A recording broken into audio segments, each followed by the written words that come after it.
Hold my hand inside your hands. With our definitions, now we come to the meaning of love.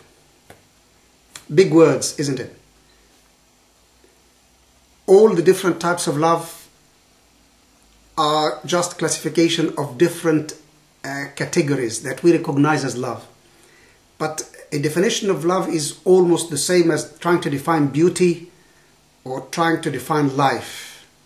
I find it very difficult to put any dictionary meaning, but it is that attraction and affection between two persons, between a man and a woman, between a man and a man, as friends. I don't mean the homosexual attraction, between a woman and a woman.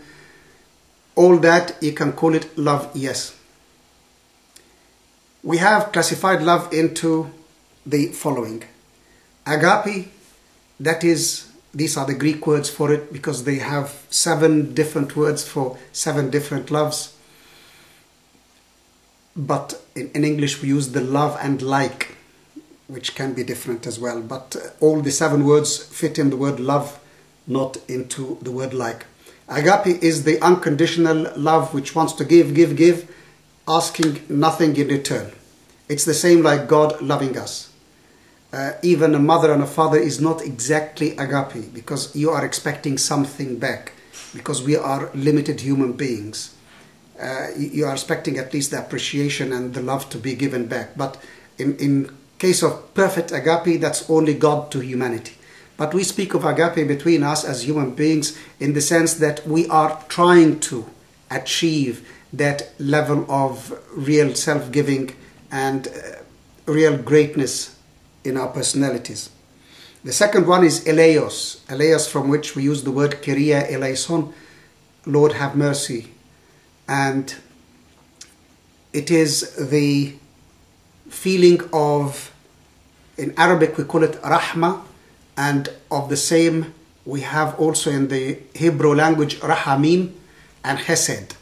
And this Elios, rahma, rahamim, chesed is the feeling of compassion that's between relatives.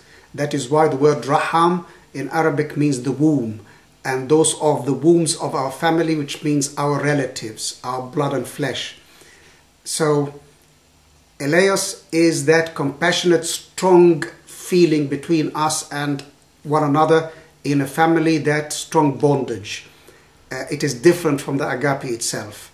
And when we say Kyrie eleison, it doesn't mean in the social context, have mercy upon me, please, like some slave standing under his master and he's holding him from the neck and he's praying, please let go of my neck.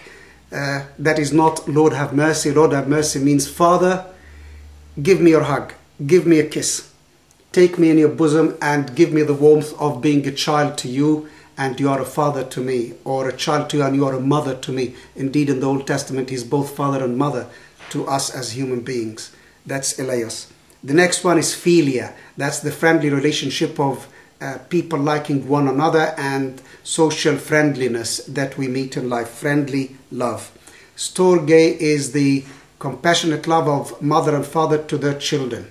That caring, compassionate love that we pour into our children, that's Storge.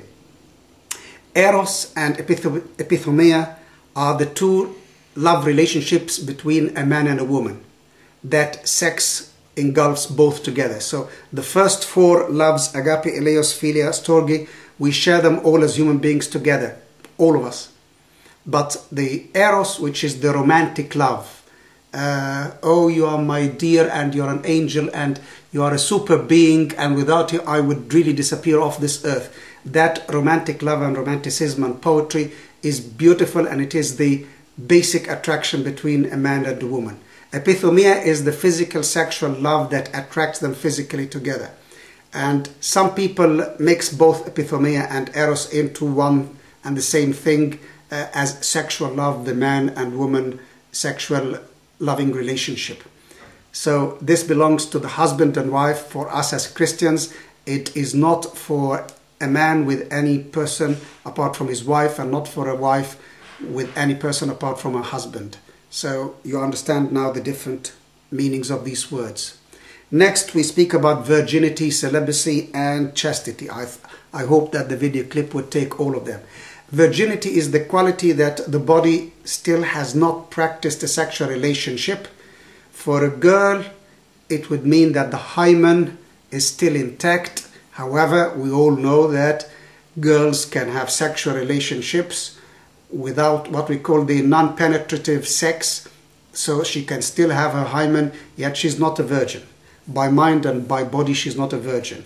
Virginity is required of the man as well as the girl. It is not just something in the East, because they see a hymen and the hymen broken, then they look at the word virgin as something that belongs to the girl. But it is actually a state of mind and body together. It is not just the physical. The girl may play sports, and while playing sports, her hymen would be ruptured without feeling it even.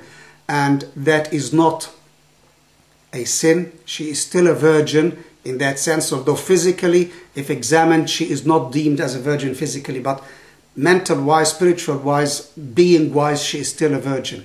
And you can be a man looking at all girls and lusting after them, all of them. You are not a virgin. Psychologically and spiritually, you are not a virgin, although physically you haven't had a sexual relationship. So that's the definition of virginity. Celibacy means you have dedicated yourself in the Christian understanding or in the religious understanding to give up your sexual desire and sexual motive as a gift, as I said previously, as your best lamb to God, and you will wed your soul to God directly, to serve God directly as your spouse, rather than having a spouse of the opposite sex. So that is celibacy. Celibacy is not virginity, although the celibate would keep the virginity. Although there are celibates who were married, or celibates who are very sinful sinners like St. Augustine, Moses the Black, Mary the Coptic Mary, and St. Pelagia as well, and others in the history of the church. They were not virgins by body, but there is a good saying among the monastic tradition which says, repentance makes fornicators and adulterers into virgins. In other words, the mental and spiritual virginity is regained through true and honest repentance. Lovely saying, I like that. Chastity is a different meaning. Chastity is the proper use of your desires as a whole in an integrated. In fact, the Greek word for chastity means integration or integrated personality. Means a whole, dignified, respectable personality that is acting and going through what is perfect and what is righteous and what is right in life, using the energies in the right direction. That is chastity. So a person before marriage is chaste if he keeps his virginity in the sense that I described. A person after marriage is chaste, but chastity within marriage, as St. Paul says in Corinthians, 1 Corinthians chapter 7, that the woman has no control on her body. She gives it all to her husband. The husband has no control on his body. He gives it all to his wife. And we will see that this is the meaning of chastity. Chastity is the continual self-giving of the whole being, not just the body. You don't have a section intercourse by body and body. That would be friction of skins, but it is not. It is a communion of souls. It's a communion of persons. It's a unifying communion according to the image of the union of the Trinity. And that's why I started by talking about God as a Trinity.